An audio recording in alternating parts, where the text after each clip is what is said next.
I want you guys to listen to this session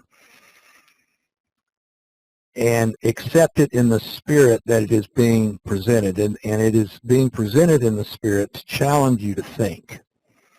I am fully aware, and I have no problem with the fact that most traders, most people, most of my clients use indicators. I understand that.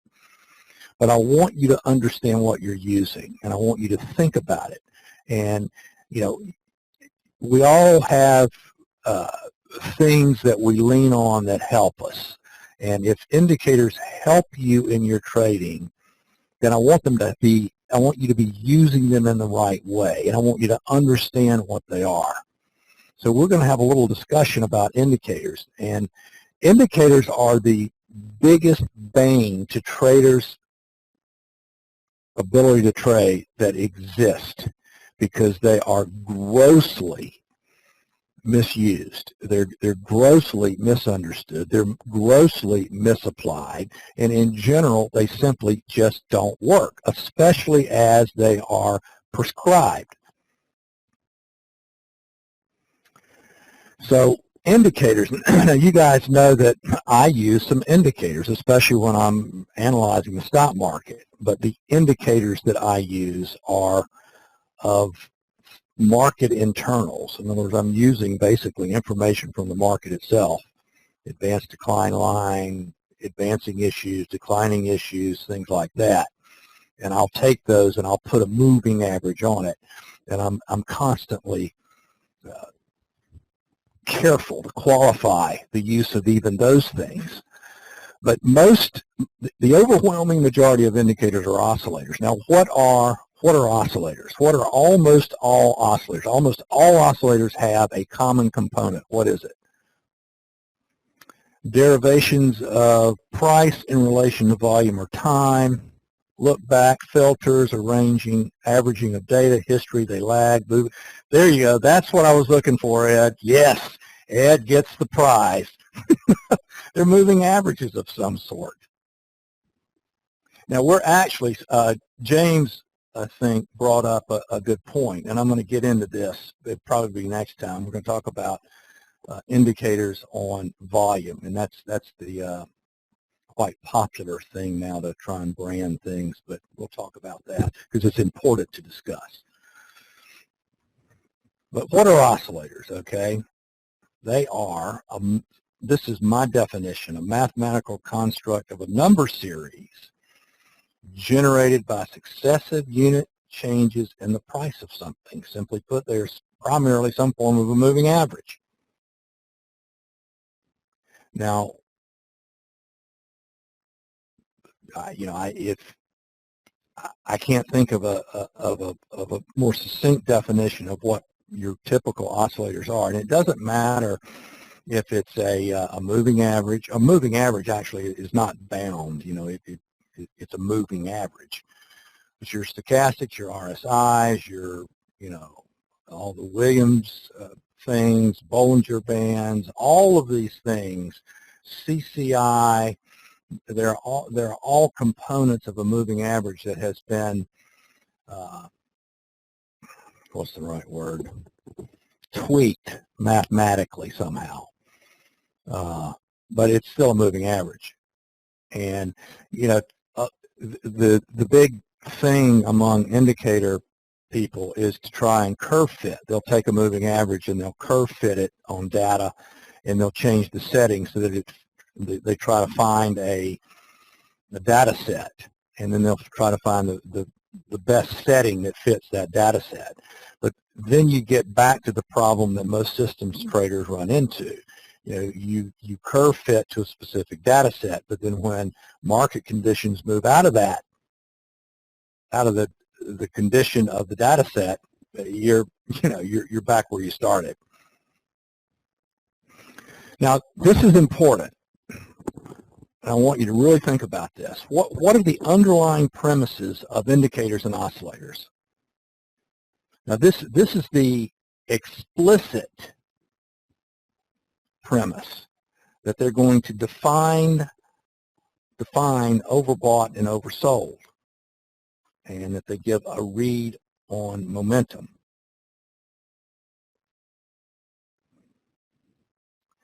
Are any of you in the camp that believes that an oscillator leads or forecasts price? Good, because they don't. They can't. And if you don't believe me, or you can challenge these people that say, well, I have an indicator that leads price. Well, ask them when the market's closed if that indicator's moving, and why it only moves when prices, when they're getting data. If somebody can answer that, I'll buy into the fact that their oscillator leads price. Now, you can take an oscillator and you can construct it mathematically so that it will appear at times to turn up or down ahead of price.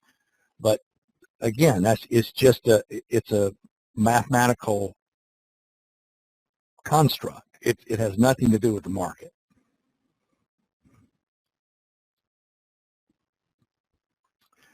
So the underlying premises of oscillators, those are the explicit. Now, the primary but implicit premise of people who promote and sell oscillators, or the people the overwhelming majority of people that use oscillators to make trade decisions, the primary premise is that the trader can't get the information needed to trade with a positive expectancy, and that somehow the oscillator is going to provide that information. And that information is when to buy, when and why to buy and sell. So the price-based trader is using an indicator to tell them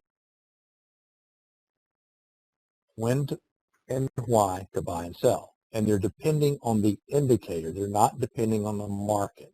The assumption is that somehow the indicator is going to impart divine knowledge to the trader that the trader can't get from the market itself. So it's kind of a form of voodoo or magic or something.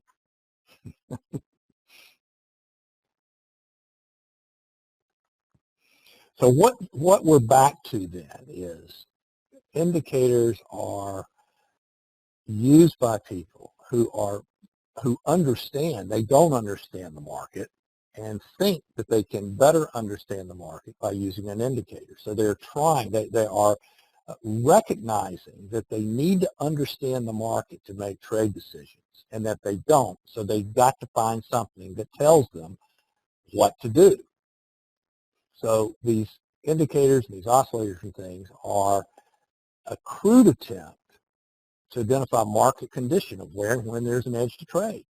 It's an attempt to understand the market. Now, there's some very obvious problems with this. What is most price activity?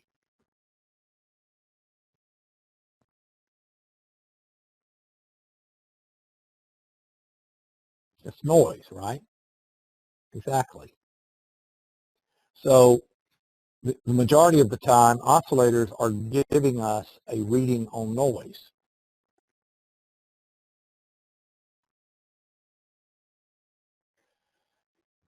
So you're getting these random readings, overbought and oversold readings on random activity, which leads to a random read. And it's very easy to have periods of time where, and it's only because of market condition, where you get in this relatively calm period where the market is basically trading in a balance area. And, your stochastic goes to the top and it rolls over, and it goes to the bottom and rolls over. And about the time, it does that 2 or 3 times on a 30-minute chart. And so the next time, the 4th time it does that, you say, all right, well, this thing is working like a charm. I'm selling this. And it goes up there, and you sell it, it ticks down 3 ticks, and then it explodes higher, 30 handles or something, and you know, now it's really overbought, so now you're really going to sell it, that type of thing. So just about the time you figure out the oscillator pattern, the market condition changes, so the read that you've been using up to that point in time is no longer effective. In other words, it's random. You're trading price that way.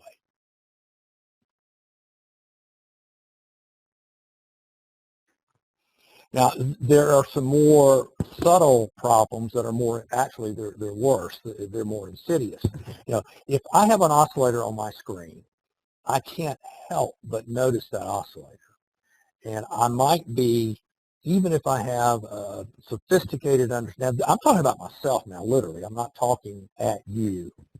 I'm talking about myself. If I have an oscillator on my screen, I will lose my focus from what I'm supposed to be looking at, because I can't help but sit there and wonder, okay, now this stochastic isn't, it's not quite up there yet, so this market might go a little bit further, and then I end up focusing on an oscillator as opposed to what the market is doing and assessing reward to risk and expectancy and trade location.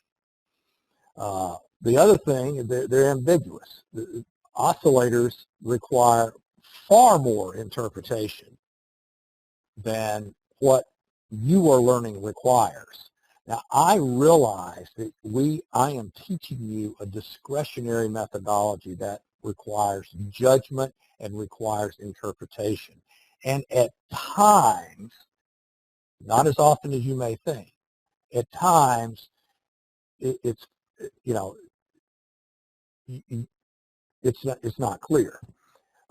But as you guys have experienced that have been in the room for a long time, with Troy in there, Troy and I may differ on trade strategy, but we hardly ever differ on trade location or where a market is in terms of development.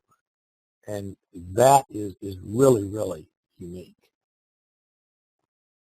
So I think that what we're doing is as consistent and as objective across any level of volatility than anything you can find, and indicators certainly are not. Now, another huge problem with indicators is that they almost always result in taking quick, small profits and result in never catching a substantial trade. It's just like the example I gave a minute ago. About the time you get comfortable with the range of an oscillator and price, that range changes. And when that range changes, you will either get run over by it because you faded it, or you'll get out of a really nice trade that could have made your week way too soon. And the other thing about indicators is they're just simply not dynamic. They don't behave in a consistent manner across all levels of volatility. So if you're going to spend your time trying to understand how your indicator acts in different market conditions, why not just try to understand different market conditions? It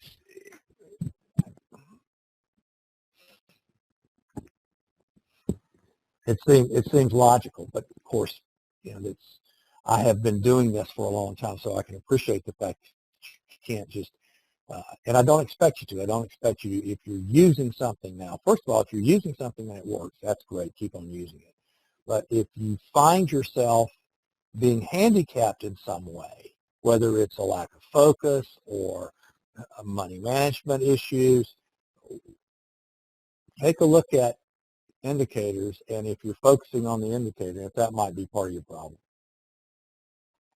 So other problems, just inherent problems with indicators, is they give equal importance to all prices. And giving equal importance to all prices is the definition of price-based trading. It's this one-to-one trading stuff that is so prevalent out there in trader land, and especially in chat rooms. It's a way to feel good, and it's a way to keep a lot of people in a chat room happy. You can have some winning trades. Everybody's a winner. Somebody's a winner every day. If you're doing one-to-one trading, you have 60 people in a room, and you've got some guy calling, every change in the bid ask and the ES all day long. There's going to be some happy people out of 60. And it's simply the law of big numbers. Now, this is also important. There's nothing you're ever going to find or no knowledge that you're going to acquire that is going to give you the ideal buys and sells in every market in every time frame. I miss trades all the time. Troy misses trades all the time. Every pro I know misses trades all the time. Over time, you will become comfortable with missing opportunity because you're going to miss a lot of it, and that's perfectly fine. There's tons of opportunity almost every day across the markets that we follow. You have infinite opportunity. You have a finite amount of trading capital. So take care of your trading capital, and don't sweat missing an opportunity. And as a corollary to this, don't chase trades. If the S&P takes off tomorrow straight up or straight down, you don't have to chase it.